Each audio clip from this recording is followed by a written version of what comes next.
Acompanhe agora mais um tema doutrinário do Evangelho de Jesus.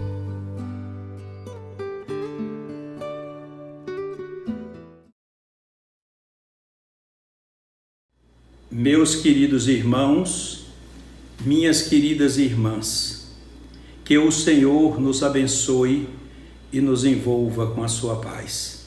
Meus queridos irmãos, nós estamos hoje no capítulo de número 26 do Evangelho segundo o Espiritismo. Este capítulo tem o título Dai gratuitamente o que gratuitamente recebestes. A nossa veia de professor nos leva sempre a observar os passos da irmã Joana de Ângeles. O tema é dar gratuitamente o que gratuitamente recebestes. E Allan Kardec começa falando sobre o dom de curar. Eu vou enumerando os capítulos. Preces pagas, que ele condena, os mercadores expulsos do templo, que vocês já sabem, e, acima de tudo, a questão da mediunidade para realizar aquilo que está previsto no item 1. A veneranda benfeitora identifica no seu livro Jesus o Evangelho à luz da psicologia profunda dois itens, o item 1 e o item 7. E no item 1 ela observa o seguinte: restituir a saúde aos doentes. É a recomendação que ele dava para os seus apóstolos. Nós vamos observar o seguinte: ela escolheu esse item número 1 e o número 7. Mas se nós tivermos a perspicácia de observar o capítulo, olhar e ler o capítulo dela, nós vamos observar o caminho que ela nos quer conduzir. Por isso que aí se encontra a beleza do estudo do Evangelho, dessa forma sistemática, acompanhada com o pensamento dela, as ideias estabelecidas à sombra da psicologia profunda e do Evangelho, que nos dão um foco daquilo que Jesus queria realmente nos ensinar. Então vamos começar com o item número 1.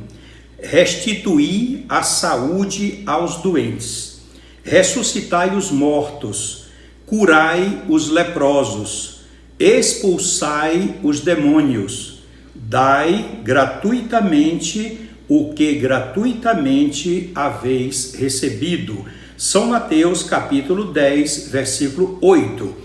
E em seguida ela nos envia para o item de número 7, que tem o título Mediunidade Gratuita.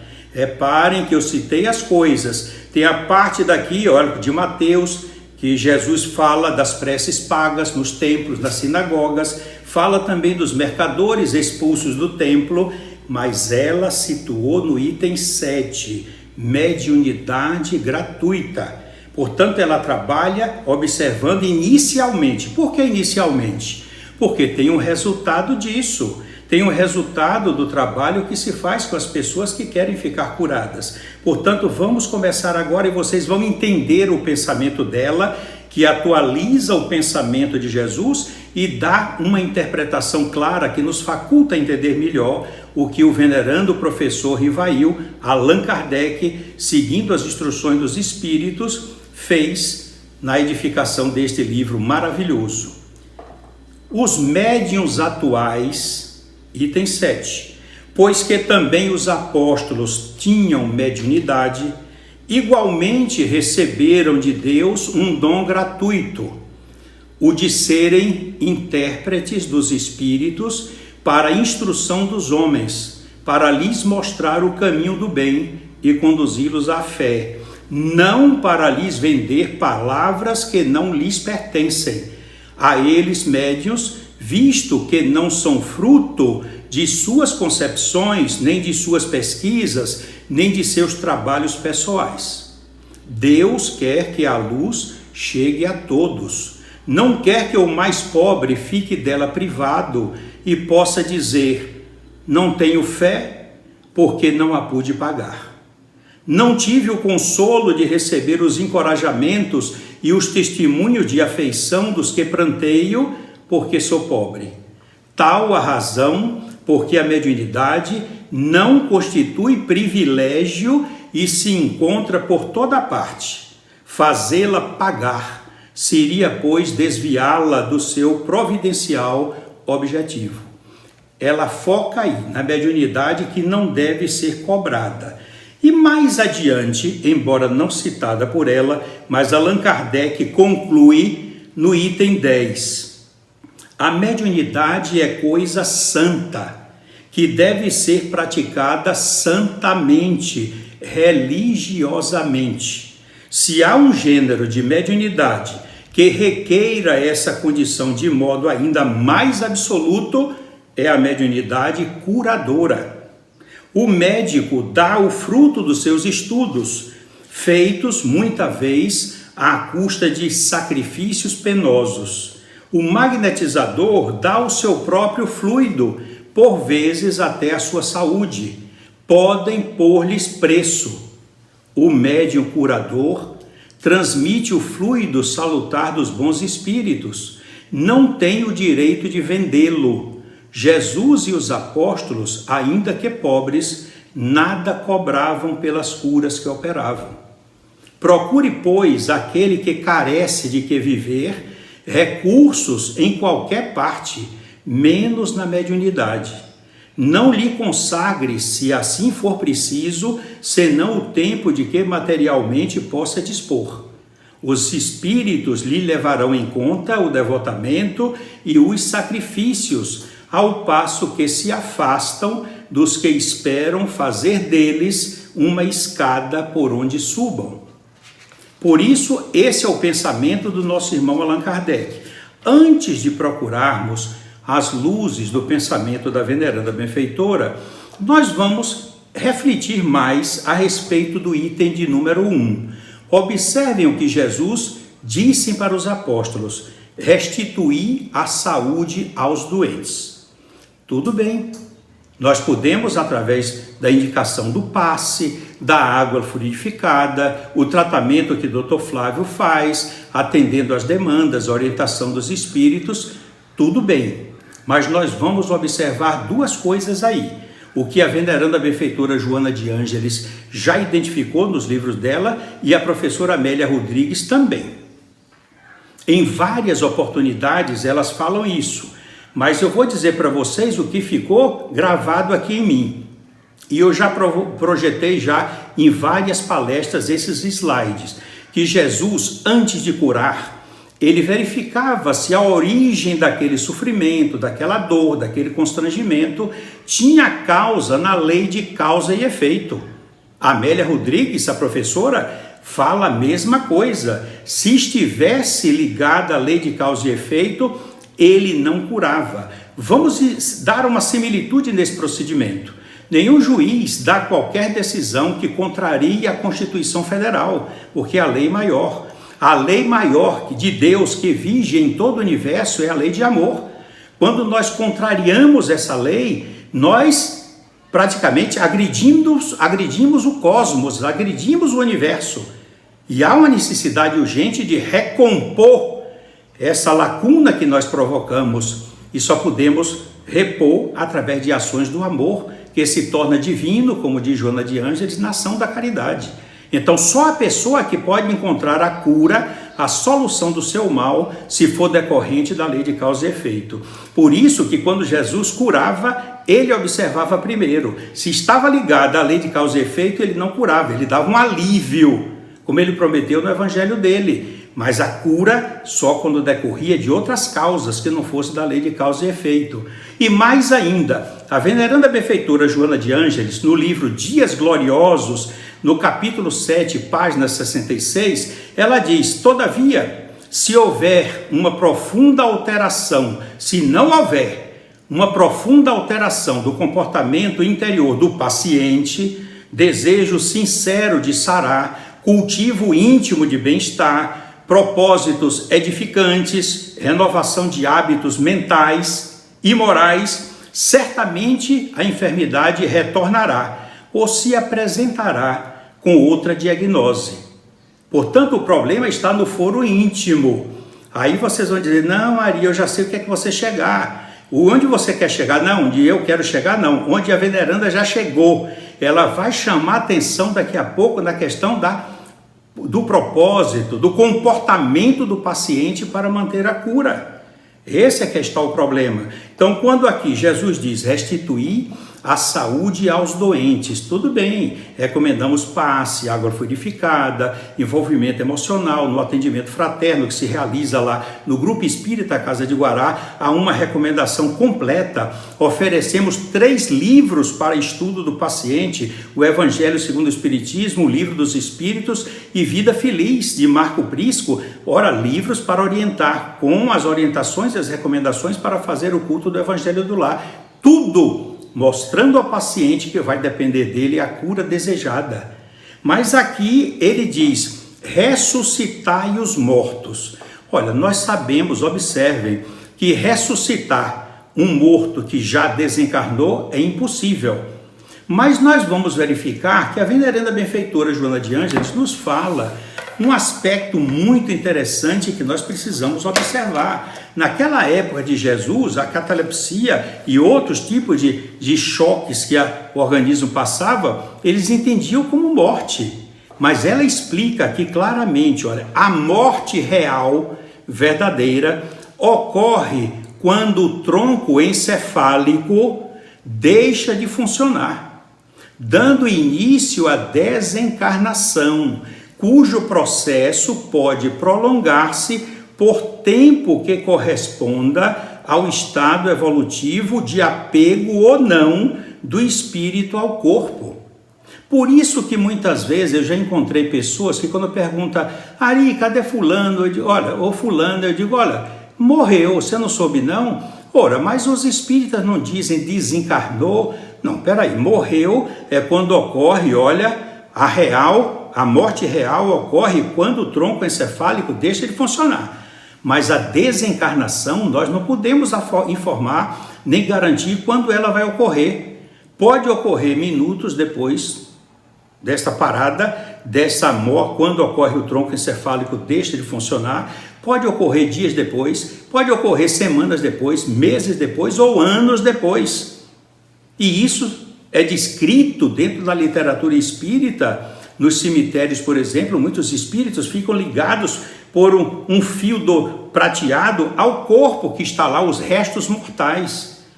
Por isso que a desencarnação é uma coisa, a morte do corpo é outra coisa. Desencarnação é o antídoto de encarnação, é para encarnação endoscopia, o intuito de mergulhar, introduzir em carne ação. A ação de entrar na carne é a encarnação. Desencarnação é a ação de sair da carne. Olha, se desprender-se dos restos mortais. E isso, às vezes, não ocorre imediatamente. Para os espíritos mais elevados, muitas vezes, antes de parar o tronco encefálico, ele já se afastou do corpo. Mas nos espíritos inferiores, que somos nós, pode demorar de acordo com a necessidade de apego ao corpo. Então, quando ela fala aqui, olha, ressuscitar os mortos, tem um outro significado.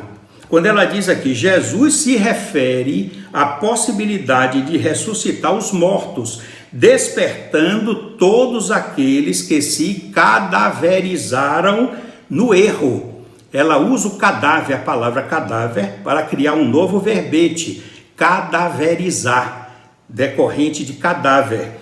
Por isso, Jesus se refere à possibilidade de ressuscitar os mortos para nós, e não temos essa faculdade de ressuscitar um corpo que já, o tronco encefálico já parou de funcionar. Mas o sentido, olha, o significado disso é o que ela está dizendo aqui. Jesus se refere à possibilidade de ressuscitar os mortos, despertando todos aqueles que se cadaverizaram no erro. Estão presos no erro, havendo perdido contato com a existência por estarem mergulhados nas sombras da ignorância e da criminalidade. Esses estão cadaverizados no erro e precisam ser ressuscitados para a vida. Esse é o sentido metafórico. Vocês observaram que eu sempre falo Sem a interpretação da veneranda benfeitora Joana de Ângeles, nós vamos pensar que Jesus, prometeu ou autorizou que nós ressuscitássemos aqueles que não poderíamos nunca ressuscitar. É a interpretação que ela está realizando aqui. As pessoas que cadaverizaram-se no erro, havendo perdido o contato com a existência espiritual, por estarem mergulhados nas sombras da ignorância e da criminalidade, onde exaurem, perdem as forças vitais e entram em decomposição moral. O que pode também ser enquadrado aqui, curar os leprosos, a lepra moral, de tanto erro que faz essa representação. E aqui ele diz, expulsai os demônios. Aí nós sabemos, a palavra demônio, nós sabemos que hoje a interpretação são os nossos irmãos infelizes, ainda presos nas chamadas obsessões. Aí vocês podem perguntar, mas Ari, o que é uma obsessão? Obsessão, em sentido genérico, é uma prova. E prova, vocês já sabem, porque eu já avisei aqui, o que Emmanuel diz no livro Consolador. Provação é aquilo que é imposto ao espírito rebelde e preguiçoso para retomar o caminho da luta e da redenção. E a expiação é uma pena imposta ao malfeitor que cometeu um crime. Então são duas coisas diferentes. Por isso que nas provas de expiação, onde a lei de causa e efeito é quem está manipulando e fazendo com que aquele que foi o agressor, aquele que é o criminoso, receba de volta as ações que ele colocou na outra pessoa, essas Jesus parava para não curar, dava um alívio. Mas as da provação sempre lhe ajudava. É preciso entendermos isso, e a veneranda benfeitora nos abre os olhos, dando essa interpretação maravilhosa. Por isso que nós, quando estudamos o Evangelho, não podemos fugir do assunto. O Evangelho está claro e é preciso entender o pensamento de Jesus, é o que a veneranda benfeitora faz aqui, como ela vai começar a trabalhar agora no comportamento do paciente. Para que a saúde seja restituída aos enfermos, torna-se-lhes necessária a radical transformação moral, porquanto do espírito procedem todas as manifestações orgânicas, emocionais e psíquicas. Aquele que empreende a tarefa de ajudar no processo da saúde, seja um médium, como nós trabalhamos incorporando o Dr. Flávio, ou aqueles que auxiliam nas vibrações, vou repetir, aquele que empreende a tarefa de ajudar os outros no processo da saúde, trabalha os painéis do ser, do paciente, auxiliando-o a recuperar o equilíbrio interno e o refazimento de conduta, mediante cujos comportamentos adquire harmonia perante as leis soberanas da vida. Aí é que está o importante. Vocês viram como ela faz toda a interpretação do pensamento de Jesus e foca na parte principal, que é da responsabilidade do paciente na questão da cura. Por isso que ela vai mais aqui, olha, dar de graça o que de graça se havia recebido. Desta forma, a faculdade espiritual encarregada de produzir resultados saudáveis obedece à ética da dignidade, que confere à energia curadora as ondas benéficas que podem propiciar o retorno do bem-estar, do equilíbrio e do refazimento. Vocês podem observar, como eu já observei, como é grandiosa a forma como ela apresenta aqui essas atualizações do pensamento de Jesus. Olha aqui outro parágrafo. A mediunidade é conquista moral e espiritual, que jamais privilegia sem que haja uma retaguarda de esforço pessoal e de realização dignificadora. Quantas coisas! Ele está observando o procedimento do médium, identificando o que é mediunidade, identificando o que é morte e desencarnação, mostrando a postura do paciente que deve ter com relação ao procedimento. E ela ressalta lá na página anterior e volta na última página a dizer também: harmonizando-se com o bem, as forças morais geram a energia curadora, que altera a mitose celular, quer dizer, a multiplicação das células, agindo nos fulcros do perispírito e recompondo-lhe a malha vibratória, a fim de que o organismo se beneficie e se refaça. Sintonizando com as esferas superiores, o paciente recebe as vibrações compatíveis com as necessidades de todo o seu ser e imprimem nelas, na sua região de energias, os seus fulcros energéticos, alterando o comportamento fisiológico que passa a ter novos dimensionamento e reorganização. Então, a chamada para aquele que cura, como ela diz aí, o procedimento que deve ter e o procedimento para o paciente, que é o mais importante para que ele possa se recuperar dos deslizes que ele cometeu. E aqui ela diz, concomitantemente, a renovação moral do enfermo faculta-lhe a fixação das energias saudáveis, que irão trabalhar-lhe o ser, proporcionando-lhe bem-estar e paz. Eu adoro esse capítulo, porque Jesus dá aquela visão naquele item, naquele versículo que parece tão pequeno, mas tem uma riqueza de informações, que ela é um capítulo só, ela esclarece tudo aquilo, dá o procedimento, a responsabilidade do médium e dá a responsabilidade do paciente, para que se tenha o sucesso desejado através de um comportamento seguro, que se seguindo as pegadas do Cristo, vivenciando o Evangelho, para que ele seja digno efetivamente das benesses que ele está pedindo a Jesus misericordioso e bom. Nós vamos concluir com uma história que narra-nos Malbataan sobre o grande califa Harun al-Rashid, que vocês vão observar o senso como ele observa o paciente, a forma como ele age e a decisão que ele toma nesse caso que aconteceu. Era uma manhã de primavera, o seu pomar estava repleto de frutos, eram tantos frutos que os frutos maduros, por não serem colhidos, caíam no chão. Ele estava ainda no seu gabinete quando ele ouviu gritos no jardim. 3 ministros estavam ali arrodeando uma mulher que estava caída e eles fazendo grande alarido. Ele rapidamente desce, vai ao encontro daquele grupo e aí procura saber o que foi que aconteceu.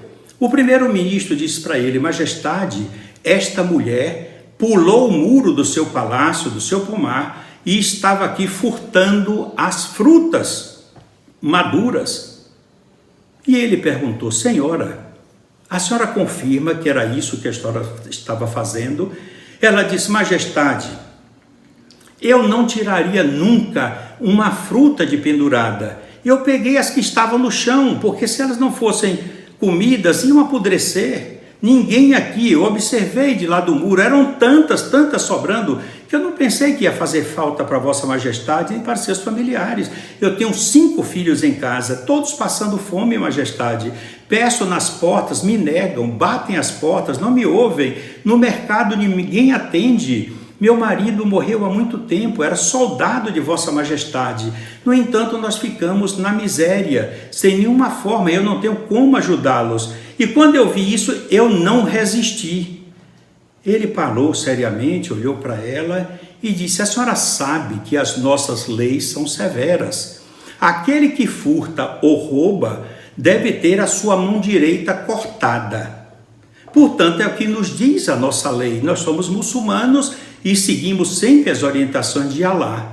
Então a senhora tem realmente a participação característica desse crime. E eu não tenho outra opção a não ser cumprir a lei. Agora vocês vão reparar o procedimento, a habilidade humanística dele, que aparentemente parece que vai agravar a situação da mulher. Ele fez então uma outra pergunta: se por acaso a senhora tivesse a oportunidade de ter saído sem ninguém visse a senhora voltaria novamente para repetir, apanhar as frutas? Se eu voltaria. Se meus filhos estivessem com fome amanhã, eu voltaria de novo. Portanto, a senhora agora incorreu em outro crime, que as nossas leis dizem: se o ladrão for pego em flagrante, ele perde a mão direita. E se ele repetir novamente o crime em outra oportunidade, ele deve ser morto a pedradas. Por quê? Porque cortar outra mão de nada lhe adianta, vai ser uma pessoa inútil. Ele então é inútil, deve ser separado da sociedade. E as leis nossas são severas. Deve o criminoso ser apedrejado. Portanto, já que a senhora confessou antecipadamente que entraria, eu agora condeno a senhora ao apedrejamento.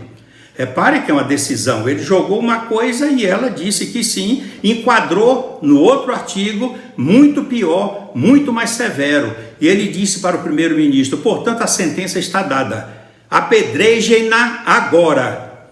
O primeiro-ministro disse, majestade, esse não é o lugar do apedrejamento. O teu jardim está todo escarpetado de flores, não temos pedras aqui, mas eu quero que ela seja apedrejada. E a mulher aflita, quero que ela seja apedrejada, então vamos buscar as pedras. Não, eu quero que ela seja apedrejada agora. Mas como se não temos pedras? Ele olhou para o colo de todos eles, olha aí as pedras, brilhantes, esmeraldas, jades, as pedras que vocês têm aí de penduradas nas orelhas, nos colares, nos anéis, apedrejem ela. A intenção dele foi maravilhosa. E eles então, sem poder contrariar, que ele era muito severo, começaram a tirar os seus anéis, as suas joias e jogar simbolicamente nela, jogando as pedras. Quando terminaram de tirar todos, só diamantes brilhantes, esmeraldas, jades, topázios, jogaram tudo, o chão estava enfeitado de pedras preciosas. Ele disse, mulher, a sentença tua foi realizada. Quis Alá que a senhora não morresse.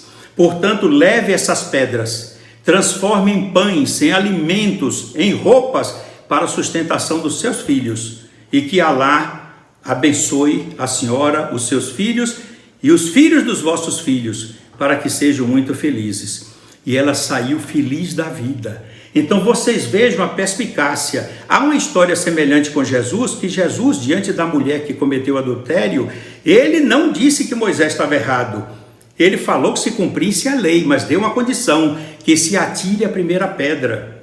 Nesse caso, não foi semelhante, porque ele interpretou a lei muçulmana, enquadrou em outro crime, pediu a execução com as pedras, mas eram pedras preciosas, e a mulher foi beneficiada por um sentido de justiça que ele respeitou fielmente para fazer a felicidade daquela pessoa. Assim também é Deus, só quer o nosso bem. Nós viemos aqui para a terra não para sofrer, mas para aprendermos o caminho da felicidade. E sem a vivência do Evangelho de Jesus, jamais encontraremos esse caminho de paz, de amor e de luz que favoreça a nossa elevação espiritual. Essa é a beleza da nossa lição de hoje. Que Jesus os abençoe e os envolva com muita paz, com muita luz, hoje e para sempre.